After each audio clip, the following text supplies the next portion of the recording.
family ko. Pero ikaw talaga solo, Yung Instant Daddy yung ako yung pinaka-lead. Tapos ngayon. So ramdam mo naman yung pagiging super big star. Huwag mo super sa Kimora yun. Hindi siguro yung appreciation ng industriya, appreciation ng tao. Hindi ka na-overwhelm. Nung una, nakaka-overwhelm. Pero kasi, para sa akin, yung pag na-overwhelm ako, parang kailangan magamit mo siya. It gets to your head. Oo, syempre pag umpisa ganun eh. Pero ngayon parang naisip ko, kailangan magamit mo siya. Your advantage na, sige, what's next? Parang ganun na yung ano ko ngayon. Isip ko. Kaya looking back sa nung times na nagsisimula ka pa lang hatanggo na yun, ay nare-realize mo. Nare-realize ko na, ngayon actually nare-realize ko, lalo na dahil may social media, dati kasi naririnig ko lang na mabilis ang karir ng tao, ng artista. Wala pang social media no, naririnig ko na sa mga matatandang artista. Ngayon may social media, sobrang bilis ng transition. Laging, bukas may bago na naman tayong magbabiral. Ganun na ngayon eh. And then yung magbabiral na yan, may chance na maging showbiz personality or influencer. So, parang kailangan ngayon, double time ka sa pagtatrabaho. Ano meron sa'yo bakit tumagal ka rin mo at parang pa-big star nila? Ano ba? Siguro lagi ko iniisip na what's next. Tapos, galing kami sa theater kasi na you always treat your work as your last. Pag meron kang trabaho ngayon, treat mo siya na yan na yung huli mo. So, ibigay mo na lahat ng kaya mo, lahat ng galing mo. And also, actually, kahit talented ka, kung hindi ka marunong makisama sa kahit anong industriya, kahit hindi sa showbiz, hindi ka tatagal. Diyan nauna ng honeymoon. Bakasyon kayo, di ba? Sa Switzerland ba yan or sa ano? Sa France, Switzerland, tsaka Netherlands. O may panggastos mo ba sa kasal? Wala nga eh. Kaya nga, ngayon, nananawagan kami ni Kim sa mga gustong kumuha sa amin.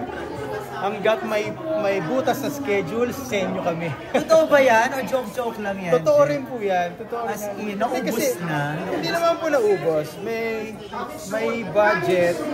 But then again, of course, may pinaglalaanan din kami sa life namin. And also, gusto namin ma-push kung hanggang saan ba kaya. Diba? Kasi, syempre, kung hanggang doon na yung budget, nagtitipid na kami. Pero kung kaya pang i-extend yung budget, kaya push ko natin. Malaki ba ang nagastos niyo? Sa Europe? O sa Europe? Sakto lang kasi I think makakarelate kahit sinong artista. Hindi porke artista magarbo. Magtitipid, maghanap ka ng paraan para makapagtipid ka kasi may mga gusto kong gawin na pagkakagastos. Alam mo yan, may mga pagkakagastos lang. Like for example, yung ibang artista kailangan bumili ng bag. Magtitipid sila sa pagkain. Ganon. So, bumili ng bag si... Hindi, wala. Meron na kami mga ginawa na like kumain sa restaurant na kailangan hindi kami magpipigil kung ano yung order namin. Yung ganung level. Foodie kasi kami ni Kim. Malaman ka na malaman. Ano yung preparation sa wedding start na? Nagsa-start na kasi meron kaming wedding organizer na. Tapos na-meet na namin siya, nakausap na namin. Ang maganda kasi pag may wedding organizer, natutulungan ka in terms of planning and timeline. Kasi siyempre, pag wala kang alam sa kasal, akala mo ganun lang kadali, pwede na talaga kung gusto mo in 2 months time sa inyo.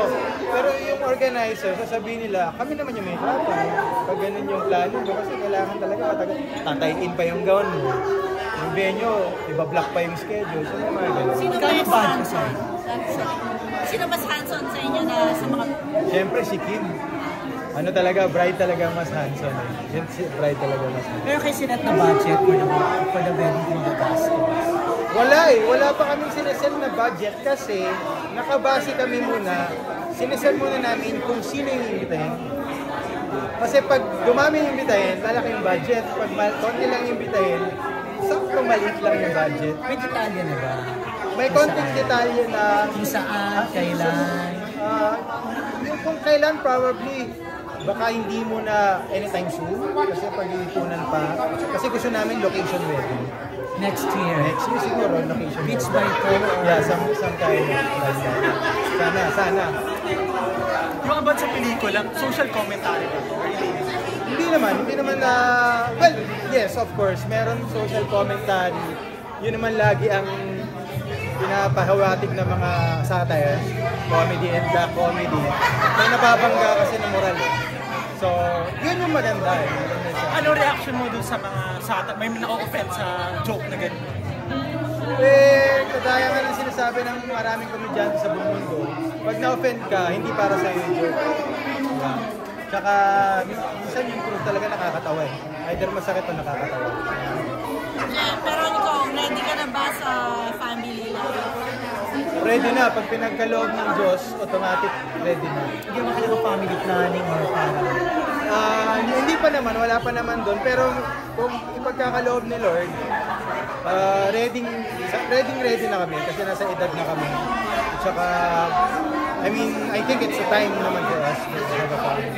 may mga ninong na ba, godparents na ba kayo May mga inaay na kami. Of course, si Boss Vic Del Rosario, ino-hold up na kagad. Hindi pa nila kasi alam. Pero yung mga obvious, ibigay na natin. Boss Vic, baka naman.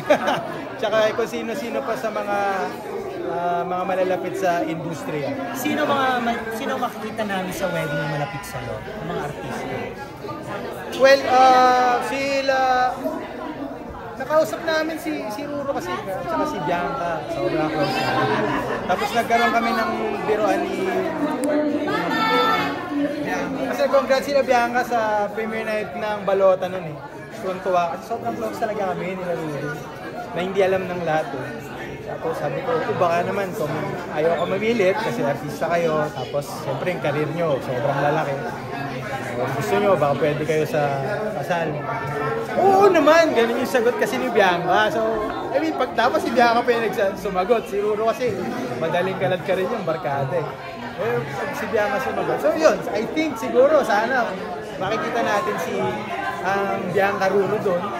And haven't told most of kasi mga ka-close sa industriya, mga living man eh. Sila Dennis, sila Alden, so si Piolo. So kailangan asikasuhin muna natin kung papayag ba sila. Hindi na ako may hawak nun eh. Sila na kasi may hawak. So kung naririnig nyo to ngayon, PJ, Alden, Rick Enemin. Sino ang best man mo?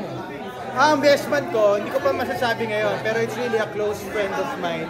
And I think some of the people in the industry knows him. And then kay Kim naman. Kay Kim naman, some of the people in the industry knows her.